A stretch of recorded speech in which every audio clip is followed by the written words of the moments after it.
Hey everyone, it's Eric Jensen here for some more Jensen Sports Talk. I wasn't expecting to make another video this week, but some news came out that I wanted to talk about, so here I am.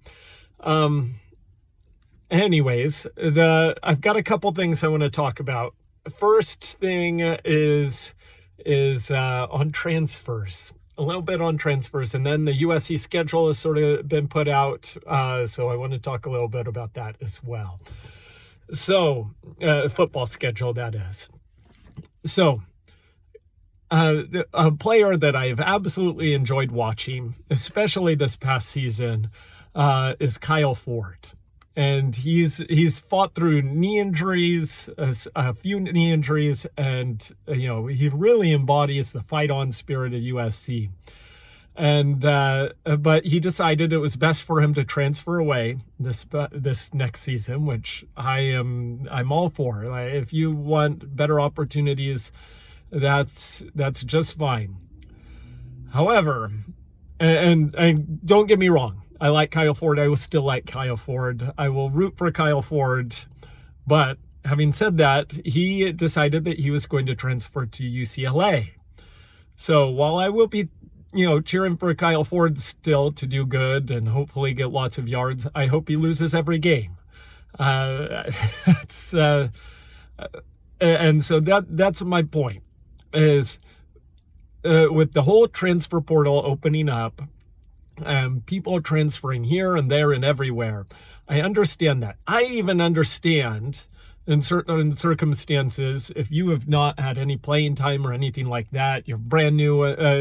USC had this happen a couple times. Even to a good guy, Caleb Wilson, tight end, he transferred to UCLA and from USC. And I understand that a little bit if you've gone through one season or if there's a coaching change or whatnot, and you're brand new and haven't been really established at your school and you want to go to your rival school. I can somewhat understand that. It doesn't make sense to me as a fan. I look at it and I would rather play for, RCC, Riverside Community College, than go play at UCLA or Notre Dame. Granted, none of those schools would want me to play for them, including RCC, but that's beside the point. As a fan, I have this hatred towards UCLA and Notre Dame. And I know things are a little bit different for players, especially now that you're getting NIL money. It's more of a business. You look at the rivalries in the NFL, and players don't care about rivalries. The Eagles and the Giants are playing together, against each other, and in a massive NFC East rivalry. The players don't care about the rivalry. They care about winning, but it's not really a rivalry. Whereas college football still has that rivalry, still has passion, and that's where, when you have someone that doesn't, that's lived through USC, graduated, and then goes to UCLA, I just can't see that. It doesn't make sense. You could go to basically any other school aside from Notre Dame as well, and whatever. It wouldn't make much difference to me. Even Oregon or Utah or whatnot. But going to your rival just doesn't make sense. Now, again, I don't want to throw shade on Kyle Ford. I think he's still great. I still cheer for him. I just hope they lose every game. But it just makes no sense. So I wanted to get that off my chest. To be fair, there's some other USC players and alumni, not players, but some players, but alumni more, like Deion Bailey and Lendale White. They sort of acted like they were on my side of the things. Like, how could you do that? Looking at UCLA's colors makes me want to throw up. I couldn't imagine playing for USC, helping USC beat UCLA last year, and then going over to them. Like if you wanted to stay in Southern California, I would have gone to like San Diego State or something like that. I don't know. It doesn't make sense to me. But anyways, that's my transfer portal. I don't understand going to your biggest rival, or again, same thing would be if he was going to Notre Dame. I wouldn't understand that either. But all right, let's get to the USC schedule. So I've got to pull it up here. Okay, I've got it up. So the Pac-12 did USC no favors, which is expected. USC is leaving the Pac-12 this season.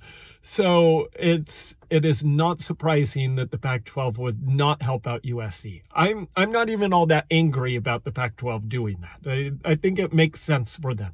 It's not something they would have previously done. Previously we might have gotten a better schedule or something under Larry Scott, but now it makes sense that we're didn't get it. So let me walk through this a little bit. And the Pac-12, they really helped out some of the other schools like Utah, like Washington, like Oregon. And how you can tell that is how are the big games against the better teams stacked up? Are they back to back? Are you going on the road multiple times in a row? How does that work? So that's how you can tell if your conference is helping you out or not. So USC starts off with 3 home games, which is nice. They start off with San Jose State in a week 0 game on August 26th. And they had to do that because they had some scheduling issues come up with BYU going to the Big 12.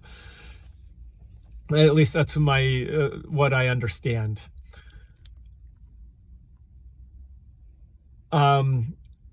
So they've got San Jose State, then they've got Nevada, and then they host Stanford, always early in the season, and then they get their first bye. And I say first bye, it could be their realistic only bye.